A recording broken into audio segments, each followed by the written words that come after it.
Je vous propose d'écouter le sentiment de l'un des représentants des musulmans de France de fait.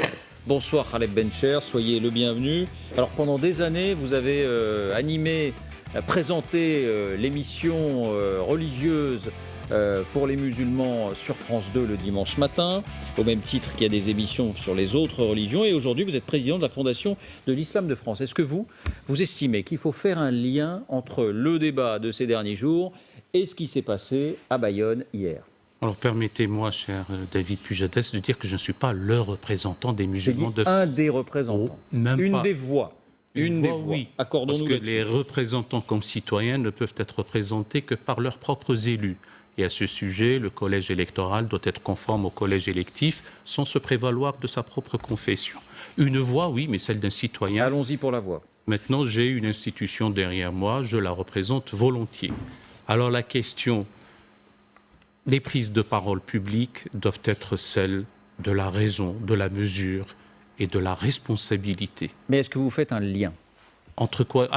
Je ferai davantage le lien entre des paroles d'un rhéteur de piètre qualité lors d'une convention récente qui s'est tenue le 28 septembre dernier et le passage à l'acte d'un individu dont on commence à nous dire maintenant qu'il est fragile d'esprit. Alors on ne voit pas à quoi vous faites allusion. Quelle était cette prise de position d'un recteur? C'était la fameuse convention des droites qui s'est tenue le 28 septembre dernier, où des paroles inacceptables ont été tenues. Parce que vous dites recteur. Rhéteur. Un rhétoricien ou un orateur de piètre qualité. Vous semblez dire que donc Zemmour serait indirectement responsable de Claude Cinquet. Je dis qu'il y a des prises de parole dans notre pays qui sont irresponsables. Mais de part et d'autre, vous êtes d'accord? Alors, raison de plus, lorsqu'on est dans la tourmente, et moi je reconnais qu'il y a des barreurs de petit temps et des barreurs de grand temps, eh bien, raison de plus pour garder le calme et la sérénité, parce que nous allons vers la barbarie à petits pas. Certains nous disent que nous allons vers la conflagration généralisée à bas bruit. Eh bien, nous n'accepterons pas ça. Et quand il y a une situation dite de conflit, ou de belligérance, ou de tension, l'éthique, la responsabilité recommande de voir d'abord chez soi, en soi, ce qui ne va pas, les manquements à l'éthique, les manquements à la parole politique, les manquements à la responsabilité, et votre serviteur l'a fait savoir plusieurs fois. Alors, question pratique. Est-ce que la proposition de loi qui visait à interdire le port du voile lors des sorties scolaires et qui a été présentée, maintenue aujourd'hui, est-ce qu'elle participe de ce climat dont on parle ou est-ce qu'elle participe au contraire de la démocratie tout à fait légitime? Écoutez Aurélien Taché pour La République En Marche, Samia Ghali, et la réponse de celui qui porte cette proposition de loi, Max Brisson pour LR. Le groupe Les Républicains devrait peut-être s'interroger, sur l'opportunité aujourd'hui d'avoir ce débat-là. Il faut que nos collègues des Républicains retrouvent un peu de raison aussi, parce que nous avons dans leur rang des gens qui tiennent des discours extrêmement compliqués. La sagesse du Sénat doit à un moment aussi montrer de quoi elle est capable. C'est pour ça que j'ai demandé à M. de Retailleau de retirer cette proposition de loi qui n'amène à rien, mis à part un débat stérile, un débat haineux. Je ne cours pas après des thèses extrémistes, je cours après la République et la laïcité. Alors certains, en effet, sont peut-être mal à l'aise parce qu'ils ont abandonné ce qui était pourtant une valeur fondamentale, c'est-à-dire la laïcité. Montage Rosemary Allais, ça vous faisait réagir, André? Oui, je veux dire à René Puetcher et à tout le monde que... Non, mais sur cette question-là. Oui, sur cette question-là. En fait, comme toujours, on s'empare de cette question-là pour s'opposer. Mais je vais vous dire, je voulais parler d'un certain rhéteur qui disait nous, il faut que les Français sachent comme ça, alors qu'il est français lui-même, que nous ne sommes pas assimilables. Je veux parler, je le nomme, de Yacine Bellatar dans un récent... il a dit nous ne sommes pas assimilables, ce n'est plus notre problème, etc. C'est-à-dire que le problème vraiment, c'est que de part et d'autre, il y a aujourd'hui, et on ne va pas faire la liste de ce qu'il s'est passé depuis 3, 4 ans, 5 ans, vous avez quand même des prêcheurs de haine et des instrumentalisations appuyées par des gens qui ont une démagogie électoraliste. On vient d'en entendre quelques-uns. Les élections municipales se passent bientôt et ça fleurit. Vous ne croyez pas, Khaled Bencher, dont je connais les discours, dont vous avez pris très courageusement position dans certaines circonstances, Mais justement, vous ne croyez pas que là, il faudrait se calmer de tous les côtés et enseigner aux gens à se calmer des deux côtés? Réponse de Khaled Bencher. Puis vous répondrez ensuite sur la proposition de loi. Dans votre question, il y avait, vous ne trouvez pas quand même qu'il y a? Moi, j'enlèverai le quand même. Et donc, qu'est-ce qu'il y a lieu de faire? D'abord, je peux revenir sur la question de l'assimilation très rapidement. Mais moi, je tiens à mon triptyque depuis quelque temps, maintenant que j'écume certains plateaux. Le premier, c'est qu'en interne, dans la composante islamique de la nation, il faut que des voix de théologiens, de recteurs, d'intellectuels, de philosophes reviennent à ce qu'on appelle l'obsession de la norme religieuse. Qu'il faudrait revoir ça à tête reposée et calmement. Moi, je suis pour qu'on se réapproprie l'héritage aristotélicien de l'islam. Et il existe. Et l'humanisme d'expression arabe au contexte islamique totalement oblitéré, effacé des mémoires. Et vous seriez écouté par la jeune génération, notamment, quand bien parce qu'on parle même pas de nous ne l'islam serions pas écoutés, et quand bien même je ne serais pas écouté, pardonnez-moi de dire qu'un Erasme, qu'un Thomas More, qu'un Campanella, qu'un Rousseau, ou qu'un Tawhidi, ou qu'un Averroès, quand ils ont commencé à parler, ils ont commencé à parler seuls. Et le plus grand voyage commence par un pas, et là, quelques enjambées sont faites. La proposition de loi maintenue, elle vous choque ou vous dites c'est la démocratie? Donc je finis pas mon triptyque, mais tant pis. La proposition de loi, je suis un homme civilisé et je tiens au droit. Dans l'état actuel du droit, les mamans voilées peuvent accompagner leurs enfants. Si on trouve que la psychosociologie de la nation, d'une manière globale, est réfractaire à ça, soit on est dans les tensions qui sont les nôtres, soit le politique doit assumer ses responsabilités. Et donc le politique assume ses responsabilités en faisant évoluer le droit. Est-ce que l'inflation des lois est une bonne chose? Je ne le pense pas. Mais si le droit a évolué dans ce sens-là, tout républicain, et je suis un républicain, eh bien nous devons obéir à la loi. Jérôme, votre sentiment là-dessus? Qui doit être impersonnel et général, donc pas spécifique. Je trouve qu'en restant au niveau des principes, vous cédez beaucoup sur cette affaire. J'ai regardé de près le sondage de l'IFOP, qui est à certains égards contestable dans son questionnement même, mais sur le voile, ce qu'on voit bien, et l'IFOP n'a pas osé poser la question, il y a 80% des Français qui souhaitent l'interdiction du voile pour les accompagnantes scolaires, mais si l'IFOP avait posé la question de l'interdiction totale du port du voile islamique dans l'espace public où que ce soit, il n'y aurait pas eu 80%, mais 70%.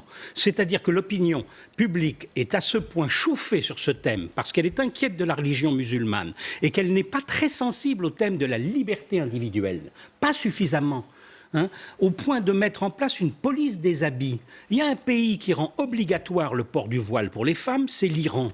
Et on imaginerait que la France rendrait obligatoire le fait de ne pas pouvoir porter le voile. C'est-à-dire que nous aurions l'Iran et la France. Oui, mais à partir du moment où on commence sur les mamans qui font les accompagnements scolaires, parce que dans les quartiers où il y a beaucoup de musulmans, les mamans, la plupart sont voilées, et donc pour faire des accompagnements scolaires et des sorties scolaires, il faut qu'elles puissent sortir. Donc il ne faut pas seulement rester au niveau des principes, monsieur. Il faut aussi être sur le problème concret du fait que les libertés individuelles et la possibilité de pratiquer ces religions sont des éléments fondamentaux du vivre ensemble en France.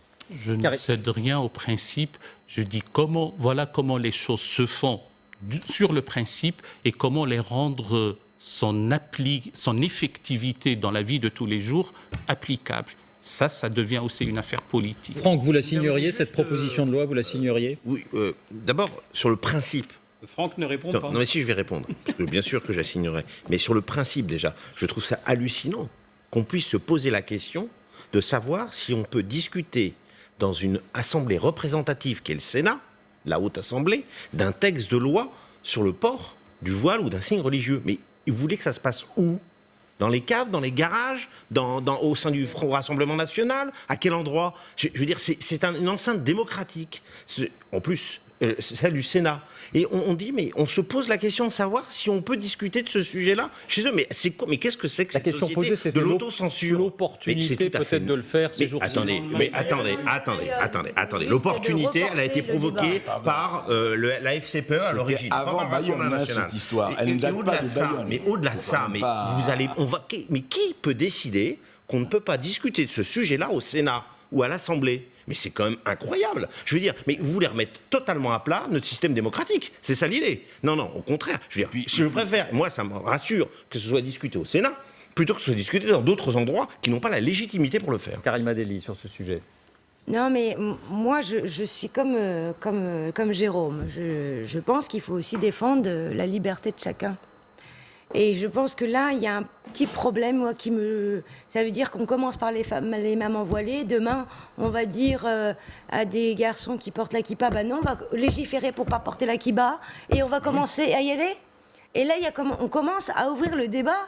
Et la liberté pour chacun de pratiquer son culte, c'est la laïcité. Donc si on commence aussi à grignoter sur ce concept-là, on va avoir un problème. Karima, la laïcité a bon dos, pardon de vous dire ça. Je ne dis pas qu'elle a bon dos. Non, elle a bon dos. Elle a pas Je vais vous dire bon dos. pourquoi elle a bon dos. Moi, je vois quand on fait des envolées sur la liberté, excusez-moi, on est en France, mais quand je vois que, par exemple, en Iran, une avocate et des milliers qui ne veulent pas du voile, qui ont disé ne pas porter le voile, sont emprisonnés, violés, bastonnés, fouettés. Il faut quand même, on ne vit pas sur la planète Mars, on vit dans un monde. Oui, mais pourquoi on compare ça et moi, à notre non, situation? parce que je vous dis personne, et je dis personne n'a avancé, y compris dans les rangs, je ne sais pas, de la droite, de dire interdiction de porter le voile. Si, ça a Jamais. Ça a été évoqué, Par qui? notamment par Marine Le Pen, qui disait dans l'espace public qu'il fallait interdire aussi le voile. Et ensuite, certains républicains... Elle est parlementaire. Attendez.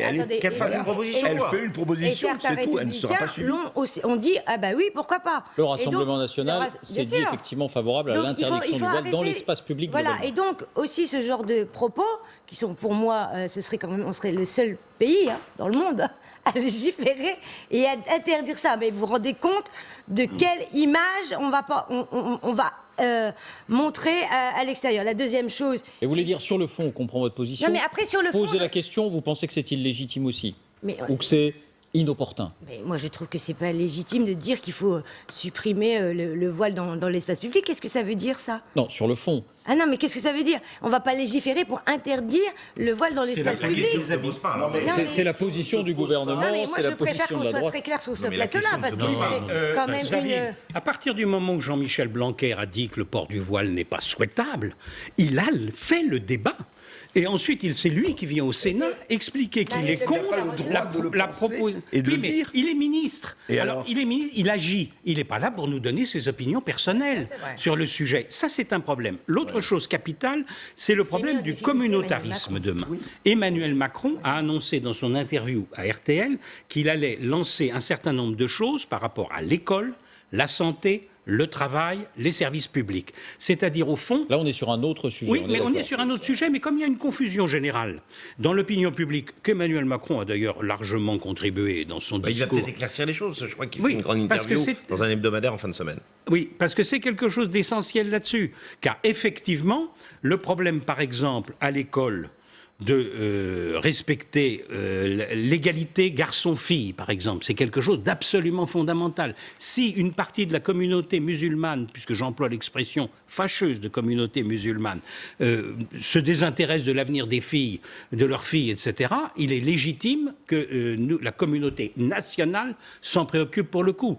Le fait de ne pas accepter pour un mari musulman que sa femme soit soignée par un médecin homme, c'est quelque chose sur lequel il faut intervenir, en revanche. C'est là-dessus qu'on attend le président de la République. Justement, le Conseil français du culte musulman devait s'exprimer aujourd'hui. Alors, à la fois sur le sujet du voile, est-ce une prescription religieuse ou pas, et sur le moyen de lutter contre le communautarisme. Emmanuel Macron l'avait incité à le faire. Qu'a dit le CFCM? La suite des indispensables avec vous, Fanny. Donc, qu'ont répondu, qu'ont indiqué, qu'ont annoncé aujourd'hui les responsables du CFCM? Eh bien, David, pour le CFCM, oui, porter le voile est une prescription de l'islam. Écoutez. Le port de ce voile répond à cette obligation religieuse, c'est tout à fait normal, mais que ne pas le porter, c'est tout à fait normal que les femmes qui ne portent pas le voile soient considérées comme des religieuses, comme des musulmanes à part entière. Deuxième point, donc Emmanuel Macron appelait le CFCM à se prononcer. C'est pas d'une clarté prodigieuse. C'est une obligation religieuse, mais si vous le portez pas, vous êtes aussi bon musulman que si vous le portez. Pour lui, c'est un bon normand. Une prescription religieuse, je crois qu'il dit. Oui, mais là, il vient de dire obligation religieuse dans son intervention. Qu'est-ce que vous en pensez, Khaled Bencher? On refait le monde dans 3 minutes, mais je veux bien le faire. C'est curieux qu'une instance qui n'est pas théologique se prononce sur quelque chose dont les théologiens, à travers l'histoire, et aussi les canonistes, ne l'ont pas tranché. Et ce qui est curieux, c'est qu'il y a d'autres prescriptions beaucoup plus claires, beaucoup plus explicites, sur lesquelles on veut bien passer, parce que les choses ont évolué. Celle-là, on en fait une fixation maladive. C'est parce qu'on a culpabilisé des consciences féminines. Et il faut, à un moment donné, extirper de ces consciences cette obsession de la norme religieuse quand il s'agit de couvrir les cheveux, etc.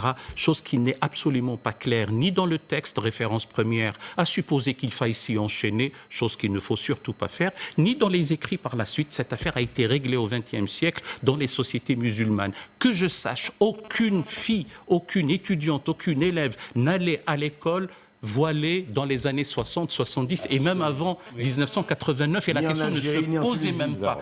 Voilà qu'elle se pose, et au lieu de prendre des positions tranchées avec autorité morale, eh bien on est en train de tergiverser à la manière normande. Mais ça, c'est après tout leur affaire. Deuxièmement, ce n'est pas ça qui prime. Je ne rentrerai jamais par effraction dans les consciences, quelles qu'elles soient. Je suis viscéralement attaché à la liberté. Si on me rappelle sur ce plateau que la liberté est quelque chose de fondamental, il y a quelque chose qui ne va pas. Nous sommes viscéralement attachés à la liberté de conscience, liberté d'expression, liberté de religion, et aussi la laïcité telle que je la comprends, c'est la possibilité de croire, de ne pas croire, et de pouvoir changer de religion. Parce qu'on oublie d'ajouter ce troisième point à propos de l'apostasie qu'il ne faut pas criminaliser. Donc voilà ce pourquoi nous nous battons. Donc là, je vois malheureusement que des choses qui ne sont pas claires, qui ont été dites, ça ne règle rien. Eh bien, on continue à patauger dans l'ornière dans laquelle nous nous sommes depuis un bon moment. Deuxième point, Fanny, Emmanuel Macron appelait donc le CFCM hier à accélérer le rythme, c'était son expression, dans la lutte contre le communautarisme et le radicalisme. Alors qu'a dit le CFCM précisément sur ce point ? Eh bien d'abord, le CFCM affiche son désaccord avec la liste de signes de radicalisation livrée par Christophe Castaner après l'attaque à la préfecture de police de Paris. Et à l'inverse, le Conseil identifie, lui, des signes de radicalisation visibles. Écoutez.